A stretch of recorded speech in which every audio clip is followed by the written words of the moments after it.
Hello विवास, तो आज का हमारा टॉपिक है हिंदी व्याकरण का। और हिंदी व्याकरण हमारी फर्स्ट क्लास से स्टार्ट हो जाती है, आगे सभी क्लासों में आती जाती है। जब बाद में टेस्ट होते हैं ना, एस टेट, सी टेट या कोई भी टेट एग्जाम या कोई भी एग्जाम देते हो ना, सभी एग्जाम्स में इनसे क्वेश्चन पूछे जाते हैं।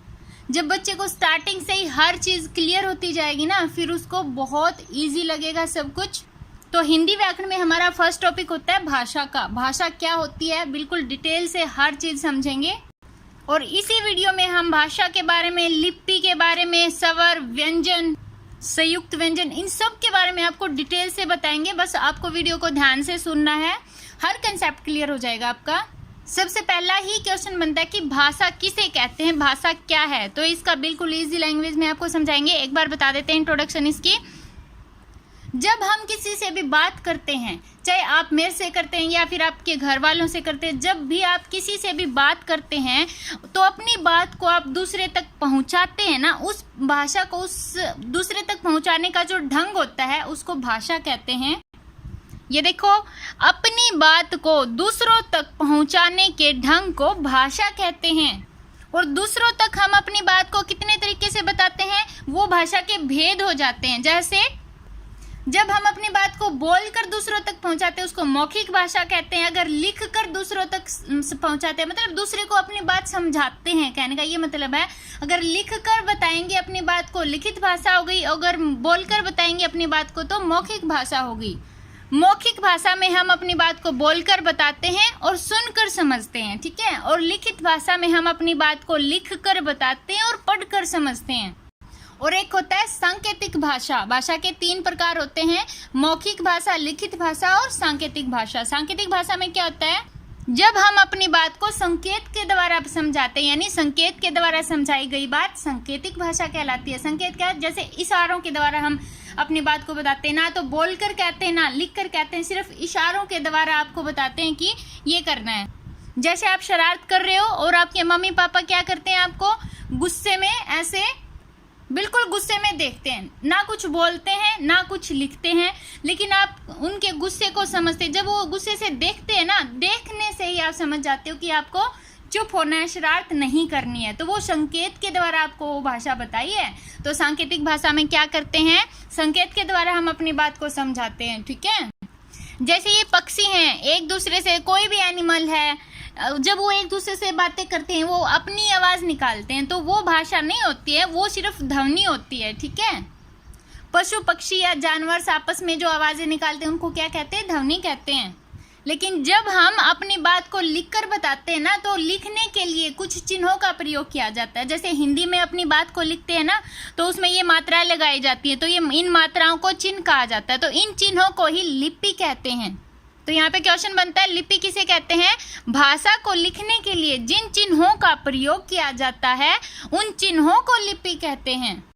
हर एक भाषा की अपनी लिपि होती है। जैसे हिंदी की लिपि कौन सी होती है, देवनागरी। लेकिन जैसे आप कह रहे हो कि मुझे कुछ काम है, इन्हीं बातों को अगर आप इंग्लिश में लिखते हो, मुझे कुछ काम है, यही बात। जैसे आप व्हाट्सएप पर मैसेज करते हो ना, बोलते तो लिखते तो हिंदी वाली बात हो, लेकिन इंग्लिश वाली ABCD यूज करते हो लिखने में, है ना, तो वो भी उसकी लिपि ही है, ठीक है। हर भाषा की अपनी एक लिपि होती है, ठीक है। और उस भाषा को लिखने के लिए जिन चिन्हों का प्रयोग किया जाता है उसको क्या कहते हैं, लिपि कहते हैं। और एक होती है ब्रेल लिपि। ब्रेल लिपि किसके लिए बनाई जाती है, जो व्यक्ति देख नहीं सकते, ठीक है, जो व्यक्ति देख नहीं सकते उनके लिए ब्रेल लिपि का प्रयोग किया जाता है। ब्रेल लिपि 6 बिंदुओं पर आधारित है, ठीक है। 6 बिंदुओं का प्रयोग करके ब्रेल लिपि के द्वारा अपनी बात को लिखा जाता है या समझा जाता है। ये देखो, जो अंधे व्यक्ति होते हैं, जो देख नहीं सकते ना, ये 6 बिंदु होते हैं। जैसे एक डॉट लगा दिया ना यहाँ पे, उसका मतलब होता है ए। ऐसे 3 डॉट लगा दिए तो उसका मतलब होता है मैं। तो जो देख नहीं सकते वो इन लिपि पे ये ना उभरे हुए डॉट्स होते हैं। जो डॉट होते हैं ना, 6 डॉट, वो उभरे हुए डॉट होते हैं। और जो देख नहीं पाते ना, उनके ऊपर ऐसे उंगली लगा के उनको पहचान लेते हैं कि क्या लिख रखा है, ठीक है। उनको स्पेशल सिखाई जाती है। और भाषा की सबसे छोटी इकाई क्या होती है, वर्ण। वर्ण भाषा की सबसे छोटी इकाई है। वर्ण 2 प्रकार के होते हैं, कौन कौन से, स्वर और व्यंजन। अब स्वर क्या होता है, व्यंजन क्या होता है, उसको डिटेल से सीखेंगे। और वर्णमाला किसे कहते हैं? सही क्रम में लिखे या बोले गए वर्णों के समूह को वर्णमाला कहते हैं। ये देखो, ये है हमारी वर्णमाला। इसमें सारे के सारे ये होते हैं हमारे स्वर, स्वर आगे ये होते हैं व्यंजन। ये एन आर कै ख गैड है ना, ये सारे के सारे हमारे वर्ण हैं। ये कितने स्वर, स्वर कौन से होते हैं? ए आई ऐ उ औ री ए ऐ ओ औ, ये क्या है? ये हमारे स्वर हैं। और व्यंजन कौन से होते हैं? क ख ग घ ड़, ये जितने हैं ना, ये सारे के सारे हमारे व्यंजन होते हैं। स्वरों को इंग्लिश में वोवल्स बोलते हैं भाई। तो स्वर क्या है? इसकी परिभाषा, जिनका उच्चारण स्वतंत्र रूप से किया जाता है उसको स्वर कहते हैं। इसका क्या मतलब है? एक बार व्यंजन की परिभाषा और देख लो, फिर दोनों को अच्छे से समझ में आ जाएंगे। जिनका उच्चारण स्वरों की सहायता से किया जाता है उसे व्यंजन कहते हैं। तो व्यंजन किसे कहते हैं? जब हम इनको बोलते हैं, उच्चारण क्या होता है? जब अपने मुंह से इनको बोलते हैं तो उनको बोलने में अगर स्वरों की सहायता ली जाती है तो व्यंजन होते हैं। अगर उनको जो बोल रहे हैं उनको बोलने में किसी की सहायता नहीं ली जाती तो वो होते हैं स्वर, यानी स्वतंत्र रूप से, जिनका उच्चारण स्वतंत्र रूप से किया जाता है स्वर कहलाते हैं। जैसे ये हमारे व्यंजन हैं, क ख ग घ ड़, ये सारे के सारे। जब हम इनको बोलते हैं ना, इनके पीछे स्वरों की आवाज आती है। जैसे कै, ए की आवाज आ गई। अगर इसमें आ की मात्रा लगे तो का, आ की आवाज आ गई। की, ई की आवाज आ गई। का, कू में ऊ की आवाज आ गई। मतलब व्यंजनों को जब हम बोलते हैं ना तो हमें इनका सहारा लेना पड़ता है, स्वरों का सहारा लेना पड़ता है। तो व्यंजन क्या हो गया? स्वरों की सहायता से बोले जाने वाले शब्दों को व्यंजन कहते हैं। लेकिन स्वरों को जब हम बोलते हैं ना, व्यंजनों की सहायता नहीं ली जाती है। ये देखो, ए, आ, इनमें क ख ग घ ड़ च छ ज, इनमें से कुछ भी किसी की भी आवाज आती है? इनके पीछे नहीं आती, सिर्फ स्वरों की ही आवाज आती है। ए, आ, ई, ऐ, उ, ऊ, री, ए, ऐ, ओ, औ। कहीं पर भी आपको क ख ग घ ड़ वाली इनमें से कोई आवाज आई? पीछे नहीं आई ना। तो स्वर क्या हो गए? जब स्वतंत्र रूप से उच्चारण किया जाता है तो क्या हो गया? स्वर। जब स्वरों की सहायता से उच्चारण किया जाता है तो वो हो गया व्यंजन। ओके। और क्या होता है बच्चों? स्वरों की अपनी मात्राएं होती हैं। ये देखो, ये स्वर हैं, इन सभी स्वरों की ये मात्राएं हो गई। ठीक है, व्यंजनों की मात्राएं नहीं होती, स्वरों की अपनी मात्राएं होती हैं। ए स्वर से, स्वर के बिना वर्ण अधूरा होता है। जब आप व्यंजन अधूरा होता है, जब आप व्यंजन वाला वर्ण अधूरा होता है। जब आप व्यंजन को बोलते हो ना, अगर उसमें स्वर की मात्रा नहीं आई या स्वर की आवाज नहीं आती है तो वो व्यंजन अधूरा है, आधा है। स्वर मिलने से ही व्यंजन पूरा होता है। जैसे ये ना कै, ये आधा कै प्लस ए होता है। ये अगर इसमें स्वर नहीं होएगा ना तो इसके नीचे डैश होएगा, इसका मतलब ये आधा कै होता है। ठीक है, ये देखो आधा कै है ये प्लस ए, तब बनता है कै। पूरा व्यंजन कब बनेगा? जब उसमें स्वर जुड़ेगा। अगर का बोलना है तो आधा कै प्लस आ, का। ये देखो, हमने जब व्यंजनों का उच्चारण कर रहे हैं, हम व्यंजनों को बोल रहे हैं तो साथ में स्वरों की सहायता लेनी पड़ रही है ना। ये देखो, की, आधा कै और प्लस ई, ये की, तब बना ना पूरा व्यंजन। तो व्यंजन क्या हो गए? स्वरों की सहायता से बोले जाने वाले शब्द व्यंजन कहलाते हैं। आप इसमें पूरी के पूरे देख सकते हो। अगर मैं हर एक वर्ण को बोल के बताऊंगी ना तो बहुत ज्यादा टाइम लग जाएगा। अब बताओ बच्चों, भाषा की सबसे छोटी इकाई क्या है? वर्ण। वर्ण कितने प्रकार के होते हैं? 2, स्वर और व्यंजन। और सही क्रम में लिखे गए वर्णों के समूह को क्या कहते हैं? वर्णमाला। स्वरों की अपनी मात्राएं होती है कि नहीं होती? होती हैं। व्यंजनों की मात्राएं नहीं होती। स्वरों की मात्रा मिलाने पर ही व्यंजन पूरा माना जाता है। स्वरों के बिना तो व्यंजन अधूरा होता है, यानी आधा होता है। अब ये देखो, जैसे इसमें बच्चों को अच्छे से समझाने के लिए स्वर और व्यंजन छाट के आपको इसमें लिखने, इस साइड स्वर लिखने, इस साइड व्यंजन लिखने हैं। तो एन आर वाले सारे के सारे स्वर होते हैं, वो स्वरों के नीचे लिखेंगे। और जो कै ख ग घ ड़ वाले हैं वो सारे के सारे व्यंजन होते हैं, वो व्यंजनों के नीचे लिखेंगे। ये मेरी बेटी की बुक है, उसने राइट कर रखे हैं। ये देखो, जैसे इसने लिखा वर्णों को जोड़कर शब्द बनाएं।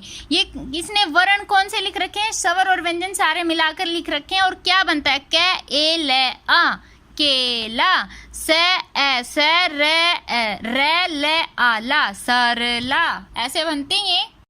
इसमें आपको क्या समझाया गया? यही बताया गया है कि व्यंजन स्वरों के बिना अधूरे हैं, व्यंजन स्वरों से ही पूरे होते हैं। ठीक है, स्वरों की सहायता से ही बोले जाते हैं व्यंजन।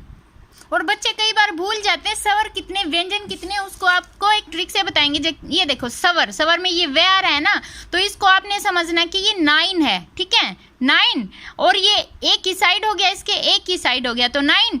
10 11 हो गया ना, 9 10 11। अगर हम इनको जोड़ेंगे तो कितना बन जाएगा हमारा 11 बन जाएगा, ठीक है। अब ये देखो व्यंजन, व्यंजन कितने होते हैं हमारे 33 व्यंजन में ये आ रहा है ना, ये ऐसे, इसको एक बार और अगर हम ऐसे कर देंगे तो क्या बन जाएगा, ये 3 बन जाएगा, यानी 3 2 बार आ गया 33। व्यंजन कितने हो गए हमारे, ये को ऐसे कर देंगे तो 33 हो गए। और सवर में क्या करेंगे, ये वह है ना, ये 9 बन गया, 10 11 हो गए हमारे सवर। और व्यंजनों में ना कुछ संयुक्त व्यंजन होते हैं, संयुक्त व्यंजन क्या होते हैं वो भी बताएंगे। अनुस्वार, अनुनासिक, ये समझो एक बार। अनुस्वार क्या होते हैं, जैसे अंग से अंगूर है ना, ये अंग से अंगूर बोलते हैं इसको, अंग की बिंदी वाला है ना। तो अनुस्वार क्यों है, ये अनुस्वार वो होता है जब नाक की सहायता से बोला जाता है। देखो अंग, आप बोलो नाक में ना एक थोड़ी सी ऊं की आवाज आएगी, अंग आ रहा है ना, नाक की सहायता से बोला गया वर्ण क्या कहलाता है, अनुस्वार। तो अनुनासिक क्या होता है, जो ये क्या है चंद्र बिंदु वाला है ना, तो इसमें क्या होता है, जब इसका उच्चारण करते टाइम ना मुंह और नाक दोनों से आवाज आती है, ठीक है। जब जिस वर्ण का उच्चारण करते टाइम मुंह और नाक दोनों का प्रयोग किया जाता है तो वो हो जाता है अनुनासिक। अनुस्वार क्या हो गया, अकेली नाक से आवाज आती है तो अनुस्वार।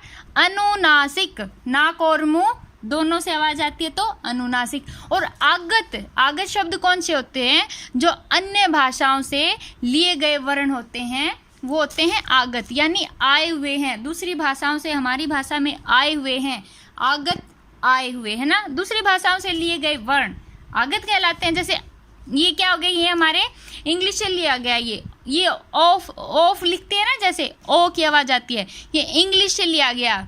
फ ज, ये दूसरी भाषाओं से लिए गए हैं, इसलिए इनको क्या बोलेंगे, आगत वर्ण, ठीक है। तो इनमें आपके आगत वर्ण कौन से हो गए, ये 3 हो गए, ठीक है, अ फ ज, इनके नीचे डॉट वाले हैं ना ये। अब आगे है संयुक्त व्यंजन। संयुक्त व्यंजन क्या होते हैं, जब 2 व्यंजन मिलकर बोले जाते हैं तो संयुक्त व्यंजन कहलाते हैं। तो अकेला व्यंजन क्या होता है, जब स्वरों की सहायता से जिसका उच्चारण किया जाता है व्यंजन कहलाता है। लेकिन जिसमें जब 2 व्यंजन इकट्ठे आ जाते हैं ना उसको संयुक्त व्यंजन कहते हैं। जैसे अक्षय है ना, ये अक्षय को कैसे लिखेंगे, अकेला क्या होता है, कैसे बनता है बच्चों, आधा कै और प्लस ए, क्या बनता है ना। अक्षय कैसे बनता है, आधा कै, ये षटकोण वाला, आधा से और ए, इन तीनों से बनता है अक्षय, क श ए, अक्षय। अब ये देखो त्रय, त्रय को कैसे बनता है, त्रय किस किस से मिलके बनता है, ये संयुक्त व्यंजन है। संयुक्त व्यंजन क्या हो गया, जब 2 व्यंजन मिलके बनते हैं। इसमें 2 व्यंजन आ गए ना, एक व्यंजन ये हो गया, एक व्यंजन ये हो गया, है ना। अब ये देखो अद तय, अद र और ए, त्रय, इसमें 2 व्यंजन आ गए ना, तय और रे दोनों व्यंजन हैं, ये स्वर हो गया। स्वरों के बिना तो व्यंजन वैसे ही अधूरे हैं। ये क्या हो गए, ज्ञा, ज्ञा से ज्ञानी, तो ये क्या होता है, अध जय और अध य और आ, ज्ञा बन गया। अगर अकेला ज्ञ होता ना तो ये आ की मात्रा की जगह आ की जगह ए हो जाता, ज्ञ बन जाता, ठीक है। ये श्रेय, श्रेय, ये देखो इसमें भी 2 व्यंजन हो गए, श, अध श और अध र, 2 व्यंजन हो गए ना, प्लस ए, श्रेय। 2 व्यंजनों के मिलने से क्या बन गया, हमारा संयुक्त व्यंजन बन गया। अब आगे देखो बच्चों, ये है संयुक्त अक्षर। संयुक्त अक्षर क्या होते हैं, जब एक आधा व्यंजन आता है और एक पूरा व्यंजन आता है। ये हो गए, ये आधा से और से, रस, जैसे ये रस्सा है ना, इसमें आधा से और आधा से, ये तो पूरा शब्द बन गया। लेकिन संयुक्त अक्षर क्या है, इसमें सस, मम, चच, ठीक है। अम्मा में संयुक्त अक्षर क्या है, मम, सच्चा में चच, पत्ता में तत्। तो ये हो गए हमारे संयुक्त अक्षर। ये संयुक्त व्यंजन है, ये संयुक्त अक्षर नहीं है, अक्षय तरज्ञ श्रेय। और संयुक्त अक्षर ऐसे होते हैं, एक आधा व्यंजन और एक पूरा व्यंजन। और एक ये देखो बच्चों, पाई किसे कहते हैं, ये देखो जैसे ये वाली आ की मात्रा होती है ना, पीछे एक डंडा होता है, इसको पाई बोला जाता है। तो ये आपसे पूछा जाए अगर पाई वाले वर्ण कौन से हैं, ये जिसके पीछे ये ऐसे वन लगता है ना, वो सारे के सारे पाई वाले वर्ण हैं। देखो सै में पीछे वन लग गया, इसमें भी लग गया, इनके अलावा और भी जितने वर्ण हैं, जितने व्यंजन हैं ना, उनके पीछे अगर ये वन लगता है ना, ये डंडा, तो वो पाई वाला वर्ण हो गया, ठीक है। और बिना पाई वाले वर्ण क्या होते हैं, जिसमें ये पीछे ये नहीं लगता, ठीक है, ऐसे करके सिर्फ ऐसे छोटा सा ये आके ऐसे होता है, जिसमें भी ऊपर छोटा सा वन होके ऐसे किसी साइड भी घूम जाता है, वो बिना पाई वाले वर्ण हो गए। अगर पूछा जाए घुंडी वाले वर्ण क्या होते हैं, घुंडी वाले वर्णों में क्या होता है, जैसे क में घुंडी लग गई ना, ऐसे आके फिर दोबारा फिर ऐसे आ गई, ऐसे आके फिर ऐसे आ गई, ये घुंडी होती है। जैसे ट में ये घुंडी नहीं बनती है, सिर्फ इतना होता है। अगर ऐसे हो जाता है ना इसमें, तो ये घुंडी वाला वर्ण हो जाता है। तो आपको अच्छे से समझ आ गया होगा। ये देखो, जैसे ये शब्द है, अगर आपसे ये कहा जाए कि इसमें से संयुक्त अक्षर निकालो, तो ये क्या है, मक्का में संयुक्त अक्षर क्या आएगा, आधा क्या कक्का है ना। दफ्तर में संयुक्त अक्षर क्या आएगा, आधा व्यंजन है उसके साथ जो पूरा व्यंजन लगा होता है ना, वो संयुक्त अक्षर होता है। ठीक है, ये देखो, इसमें भारत के राज्य है और ये साइड है इनकी भाषा, कौन से राज्य में कौन सी भाषा बोली जाती है। अगर स्टार्टिंग से ही बच्चे अच्छे से करते हैं ना, तो बाद में उनको कुछ भी दिक्कत नहीं आती कोई भी एग्जाम पास करने के लिए। ठीक है, हर एग्जाम क्लियर हो जाता है अगर स्टार्टिंग से ही बच्चा हर चीज़ समझता है और सीखता है। तो ये देखो, पंजाब में पंजाबी, छोटे छोटे बच्चों को ही आ जाती है। पंजाब में कौन सी भाषा बोली जाती है, पंजाबी। कर्नाटक में कन्नड़, कैसे कर्नाटक कैसे कन्नड़, और पंजाब का तो ऐसे ही सेम मिल रहा है। हरियाणा में हरियाणवी, ये भी सेम मिल रहा है। गुजरात में गुजराती, ये भी मिल रहा है।